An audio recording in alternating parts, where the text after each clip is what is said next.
Hi hello guys, welcome back to Aadya colourful. ನಾನು Suma. Friends, ಇವತ್ತಿನ ವಿಡಿಯೋದಲ್ಲಿ ಒಂದು ಈವ್ನಿಂಗ್ ಸ್ನ್ಯಾಕ್ಸ್ ರೆಸಿಪಿನ ನಿಮ್ಮ ಜೊತೆ ಶೇರ್ ಮಾಡ್ಕೊಳ್ತಾ ಇದ್ದೀನಿ.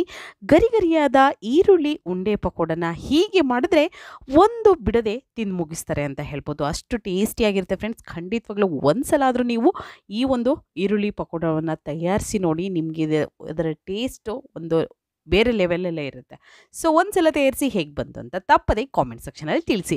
ಓಕೆ, ಸೊ ಈ ಒಂದು ಈರುಳ್ಳಿ ಪಕೋಡ ಮಾಡೋದಕ್ಕೆ ಮೊದಲನೇದಾಗಿ ನಾನು ಒಂದು ಅರ್ಧ ಕಪ್ ಕಡಲೆ ಬೀಜವನ್ನು ತೊಗೊಂಡಿದ್ದೀನಿ. ಸೊ ಕಡಲೆ ಬೀಜವನ್ನು ಈಗ ಒಂದು ಪ್ಯಾನಿಗೆ ಹಾಕಿದ್ದೀನಿ. ಸೊ ಇದನ್ನು ನಾವು ಚೆನ್ನಾಗಿ ರೋಸ್ಟ್ ಮಾಡ್ಕೋಬೇಕಾಗುತ್ತೆ. ಸೊ ಸ್ಟವ್ನ ನಾನು ಲೋ ಫ್ಲೇಮಲ್ಲೇ ಇಟ್ಕೊಂಡಿದ್ದೀನಿ.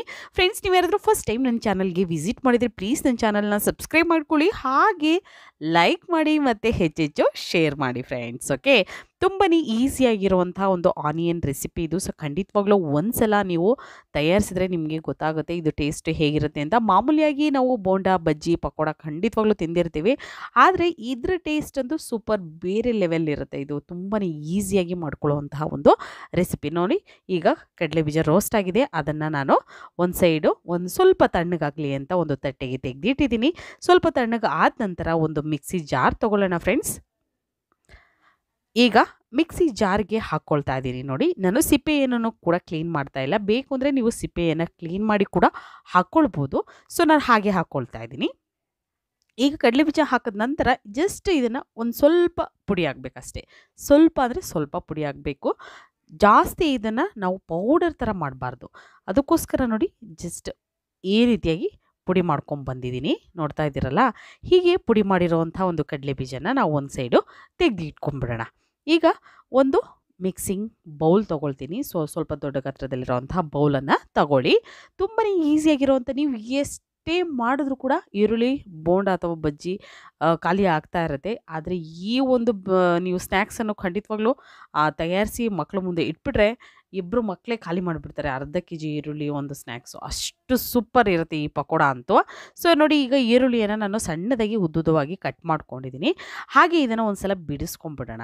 ಯಾಕೆಂದರೆ ನಮಗೆ ಈರುಳ್ಳಿ ಬೋಂಡ ಅಥವಾ ಬಜ್ಜಿ ಅಥವಾ ಪಕೋಡ ಯಾವುದನ್ನು ಬೇಕಿದ್ರೂ ಮಾಡಬೇಕಾದ್ರೆ ಈರುಳ್ಳಿಯನ್ನು ಈ ರೀತಿ ನಾವು ಸ್ವಲ್ಪ ಬಿಡಿಸ್ಕೊಂಡ್ರೆ ಖಂಡಿತವಾಗ್ಲೂ ಆ ಒಂದು ರೆಸಿಪಿ ಸೂಪರ್ ಟೇಸ್ಟ್ ಕೊಡುತ್ತೆ. ಇನ್ನು ನೆಕ್ಸ್ಟ್ ಲೆವೆಲಲ್ಲೇ ಇರುತ್ತೆ ಅಂತ ಹೇಳ್ಬೋದು. ಸೊ ಅದಕ್ಕೋಸ್ಕರ ನೋಡಿ, ನಾನು ಈಗ ಕೈಯಿಂದ ಫಸ್ಟು ಈರುಳ್ಳಿಯನ್ನು ಬಿಡಿಸ್ಕೊಂಡಿದ್ದೀನಿ ಈ ರೀತಿಯಾಗಿ ಸ್ವಲ್ಪ.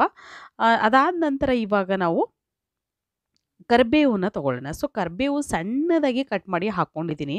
ಸುಮಾರು ಇಲ್ಲಿ ನಾನು ಒಂದು 2 ಸ್ಪೂನ್ ಆಗುವಷ್ಟು ತೊಗೊಂಡಿದ್ದೀನಿ. 2 ಸ್ಪೂನ್ ಆಗುವಷ್ಟು ಕಟ್ ಮಾಡಿರೋವಂಥದ್ದು. ಎಲೆಯಲ್ಲಿ ಹೇಳೋದಾದರೆ ಒಂದು 30 ಎಲೆ, 30-35 ಎಲೆ ತೊಗೊಂಡಿದ್ದೀನಿ. ಇಲ್ಲಿ ಸಣ್ಣದಾಗಿ ಕಟ್ ಮಾಡಿ ನಾನು ಹಾಕ್ಕೊಂಡಿದ್ದೀನಿ. ಮತ್ತು ಚಿರೋಟಿ ರವೆನ ತೊಗೊಂಡಿದ್ದೀನಿ. ಒಂದು ಅರ್ಧ ಕಪ್ ಆಗುವಷ್ಟು ಚಿರೋಟಿ ರವೆಯನ್ನು ಹಾಕ್ಕೊಳ್ಳೋಣ. ಸೊ ಖಂಡಿತವಾಗ್ಲೂ ಚಿರೋಟಿ ರವೆ ಅಂದರೆ ಸ್ವಲ್ಪ ದಪ್ಪ ರವೆ ಬರಲ್ಲ, ಸಣ್ಣ ರವೆ ಬರುತ್ತಲ್ಲ, ಅದು ಒಬ್ಬಟ್ಟಿಗೆ ಉಪಯೋಗಿಸ್ತೀವಲ್ಲ ನಾವು, ಆ ರವೆ ಅರ್ಧ ಕಪ್ ಆಗುವಷ್ಟು ತೊಗೊಂಡಿದ್ದೀನಿ. ಅದನ್ನು ಹಾಕಿದ ನಂತರ ಇವಾಗ ನಾವು ಇದಕ್ಕೆ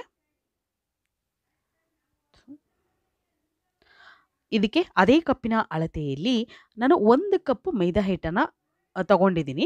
ಅದರಲ್ಲಿ ಇವಾಗ ಸ್ವಲ್ಪ ಹಾಕ್ಕೊಂಡಿದ್ದೀನಿ, ಒಂದು ಸ್ವಲ್ಪ ಉಳಿಸಿದ್ದೀನಿ, 3/4% ಆಗಿ ಸ್ವಲ್ಪ ಉಳಿಸಿದ್ದೀನಿ. ಅದನ್ನು ಒಂದು ಸೈಡ್ ತೆಗೆದಿಟ್ಕೊಂಡ್ಬಿಡೋಣ ಫ್ರೆಂಡ್ಸ್. ತುಂಬಾ ಈಸಿಯಾಗಿ ಮಾಡ್ಕೊಳ್ಳುವಂಥ ಈ ಒಂದು ರುಚಿಯಾಗಿರುವಂತಹ ಗರಿಗರಿಯಾದ ಈರುಳ್ಳಿ ಉಂಡೆ ಪಕೋಡನ ಒಂದ್ಸಲ ತಯಾರಿಸಿ. ರುಚಿಗೆ ತಕ್ಕಷ್ಟು ಉಪ್ಪನ್ನು ಕೂಡ ಈಗ ಹಾಕ್ಕೊಂಡಿದ್ದೀನಿ. ನೋಡ್ಬೋದು, ನೀವು ನೋಡಿಕೊಂಡು ಉಪ್ಪನ್ನು ಸೇರಿಸ್ಕೊಳ್ಳಿ ಹೆಚ್ಚು ಕಮ್ಮಿ. ಸೊ ನಾನಿಲ್ಲಿ 1 ಸ್ಪೂನ್, ಸುಮಾರು ಈರುಳ್ಳಿ ನಾನಿಲ್ಲಿ ಒಂದು ಅರ್ಧ ಕೆ ಜಿಯಷ್ಟು ಈರುಳ್ಳಿಯನ್ನು ತೊಗೊಂಡಿದ್ದೀನಿ. ಅದಕ್ಕೋಸ್ಕರ ನಾನು ಇಷ್ಟು ಉಪ್ಪನ್ನು ಉಪಯೋಗಿಸಿದ್ದೀನಿ. ನೀವು ನೋಡಿಕೊಂಡು ಉಪಯೋಗಿಸಿ. ಬೇಕು ಅಂದರೆ ಫ್ರೆಂಡ್ಸ್, ಇಲ್ಲಿ ನೀವು ಹಸಿರು ಮೆಣಸಿನಕಾಯಿನೂ ಕೂಡ ಆ್ಯಡ್ ಮಾಡ್ಕೊಬೋದು. ಸಣ್ಣದಾಗಿ ಕಟ್ ಮಾಡಿ ಹಾಕ್ಕೊಳ್ಬೇಕಾಗುತ್ತೆ. ನಂತರ ಕಡಲೆ ಬೀಜ ಪುಡಿ ಇದೆಯಲ್ಲ, ನೋಡಿ ಎಷ್ಟು ತರಿತರಿಯಾಗಿರಬೇಕು, ಹೀಗಿರಬೇಕು, ನುಣ್ಣಗಿರಬಾರ್ದು. ನಮಗೆ ಕಡಲೆ ಬೀಜದ ಪುಡಿ ಈ ರೀತಿಯಾಗಿರಬೇಕು. ತಿಂದಾಗ ಆ ಕಡಲೆ ಬೀಜ ಅಲ್ಲಲ್ಲಿ ಸಿಗ್ತಾ ಇರಬೇಕು. ಸೂಪರ್ ಟೇಸ್ಟ್ ಇರುತ್ತೆ ಫ್ರೆಂಡ್ಸ್. ನೋಡಿ, ಈಗ ನಾನು ಇದನ್ನು ಮಿಕ್ಸ್ ಮಾಡ್ಕೊಳ್ತೀನಿ. ಒಂದ್ಸಲ ಚೆನ್ನಾಗಿ ಮಿಕ್ಸ್ ಮಾಡ್ಕೊಳ್ಳೋಣ. ಇದಕ್ಕೆ ನೀರೇನೂ ಹಾಕೋದು ಬೇಡ. ಸೊ ನೀರು ಬೇಕು ಅಂದರೆ ಆಮೇಲೆ ನೋಡೋಣ, ಯಾಕೆಂದರೆ ಈರುಳ್ಳಿಯಲ್ಲೇ ಸ್ವಲ್ಪ ನೀರು ಬಿಟ್ಕೊಳ್ಳುತ್ತೆ. ಅದಕ್ಕೋಸ್ಕರ ಇದನ್ನು ಹೀಗೆ ಕೈಯಾಡಿಸ್ತಾ ಇದ್ದರೆ ಈರುಳ್ಳಿಯಲ್ಲೇ ನೀರು ಬಿಟ್ಕೊಳ್ಳುತ್ತೆ. ಸೊ ಅದಕ್ಕೋಸ್ಕರ ನಾನು ನೀರನ್ನು ಹಾಕ್ಕೊಳ್ತಾ ಇಲ್ಲ. ಫಸ್ಟ್ ಹೀಗೆ ಡ್ರೈ ಮಿಕ್ಸ್ ಮಾಡ್ಕೊಳ್ಳೋಣ. ನೋಡಿ, ಸ್ವಲ್ಪ ನೀರು ಬಿಟ್ಕೊಂಡಿದೆ, ನೋಡ್ಬೋದು ನೀವು.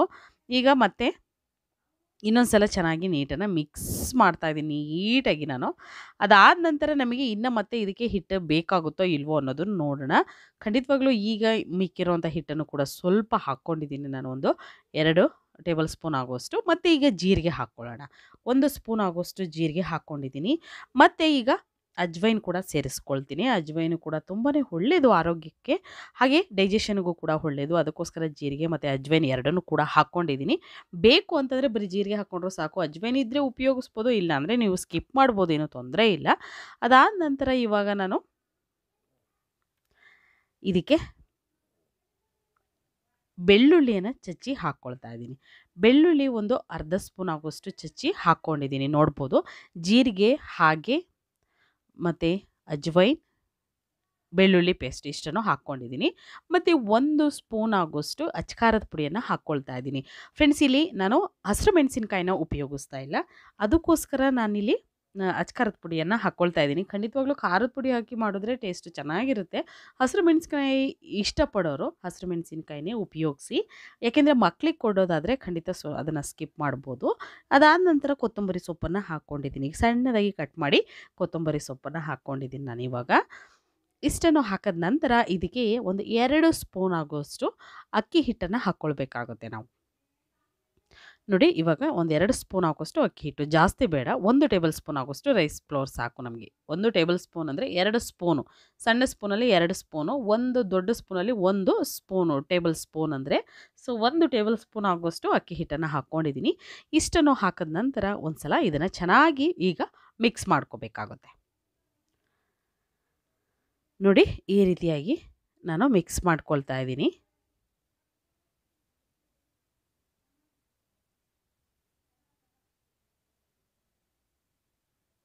ಈ ರೀತಿಯಾಗಿ ಮಿಕ್ಸ್ ಮಾಡಿಕೊಳ್ಳೋಣ.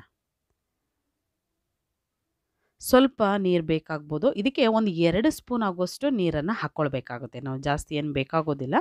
ಒಂದು 2 ಸ್ಪೂನ್ ಆಗುವಷ್ಟು ನೀರನ್ನು ಹಾಕ್ಕೊಳ್ಳೋಣ. ನಾನು ನೋಡಿ ಹೀಗೆ ಹಿಟ್ಟನ್ನು ಕಲಿಸ್ಕೊಳ್ತಾ ಇದ್ದೀನಿ. ನೋಡಿ, ಈಗ ಒಂದು 2 ಸ್ಪೂನ್ ಆಗುವಷ್ಟು ನೀರು ಹಾಕ್ಕೊಂಡಿದ್ದೀನಿ. ಇಷ್ಟೇ ಸಾಕಾಗುತ್ತೆ, ಜಾಸ್ತಿ ಬೇಡ ನಮಗೆ ನೀರು. ಈರುಳ್ಳಿಯಲ್ಲೇ ನೀರು ಬಿಟ್ಕೊಳ್ಳುತ್ತೆ, ಸೊ ಅದಕ್ಕೋಸ್ಕರ ಈಗ ಚೆನ್ನಾಗಿ ಮಿಕ್ಸ್ ಮಾಡ್ಕೊಳ್ಳೋಣ.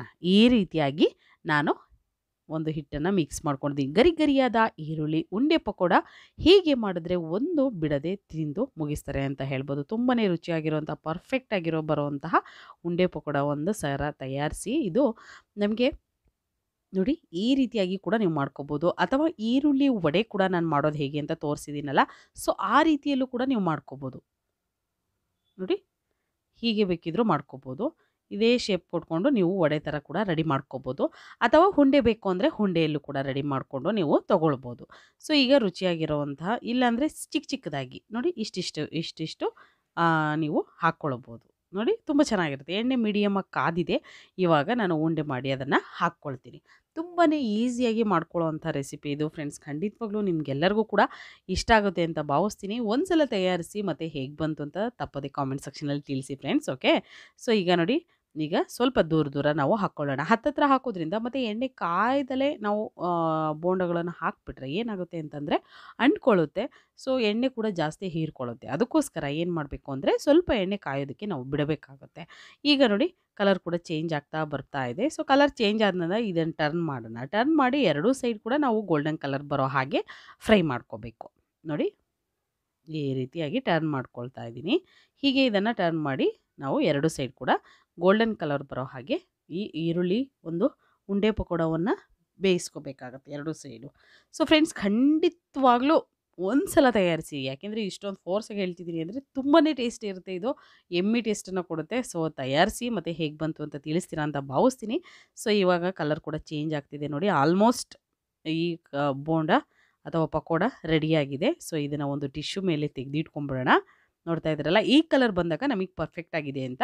ಮತ್ತು ನೀವು ಈ ಎಣ್ಣೆಯಲ್ಲಿ ಅದನ್ನು ಫ್ರೈ ಮಾಡಬೇಕಾದ್ರೆ ಖಂಡಿತವಾಗ್ಲೂ ಸ್ಟವ್ನ ಲೋ ಫ್ಲೇಮಲ್ಲಿ ಇಟ್ಕೊಳ್ಳಿ ಫ್ರೆಂಡ್ಸ್. ಹೈ ಫ್ಲೇಮ್ ಮಾಡಬೇಡಿ. ಯಾಕೆ ಅಂತಂದರೆ ಹೈ ಫ್ಲೇಮ್ ಮಾಡೋದ್ರಿಂದ ಕಲರ್ ಚೇಂಜ್ ಆಗುತ್ತೆ, ಒಳಗಡೆ ಹಾಗೆ ಹಸಿ ಹಸಿ ಇರುತ್ತೆ. ಸೊ ಅದಕ್ಕೋಸ್ಕರ ಈಗ ಪರ್ಫೆಕ್ಟಾಗಿ ಒಳಗೂ ಕೂಡ ಗರಿ ಗರಿಯಾಗಿ ಬಂದಿರುತ್ತೆ. ಈ ಈರುಳ್ಳಿ ಪಕೋಡನ ಒಂದು ಸಲ ಹೀಗೆ ತಯಾರಿಸಿ ನೀವು ಮಕ್ಕಳಿಗೆ ಅಥವಾ ದೊಡ್ಡವರಿಗೆ ಕೊಟ್ಟರೆ ಒಂದು ಬಿಡದೆ ತಿಂದು ಮುಗಿಸ್ತಾರೆ ಅಂತ ಹೇಳ್ಬೋದು. ತುಂಬಾ ರುಚಿಯಾಗಿರೋಂಥ ಈಸಿಯಾಗಿರೋಂಥ ಒಂದು ಈರುಳ್ಳಿ ಪಕೋಡ, ಉಂಡೆ ಪಕೋಡವನ್ನು ಶೇರ್ ಮಾಡಿದ್ದೀನಿ. ನೀವು ಕೂಡ ತಯಾರಿಸಿ ತಿಳಿಸಿ. ಓಕೆ, ಇವತ್ತಿನ ವಿಡಿಯೋ ಸ್ವಲ್ಪನಾದರೂ ಇಷ್ಟ ಆಗಿದ್ರೆ ಚಾನಲ್ನ ಸಬ್ಸ್ಕ್ರೈಬ್ ಮಾಡ್ಕೊಳ್ಳಿ. ಇವತ್ತಿನ ವಿಡಿಯೋನ ಇಲ್ಲಿ ಮುಗಿಸೋಣ. ಬಾಯ್, ಸಿ ಯು, ಟೇಕ್ ಕೇರ್.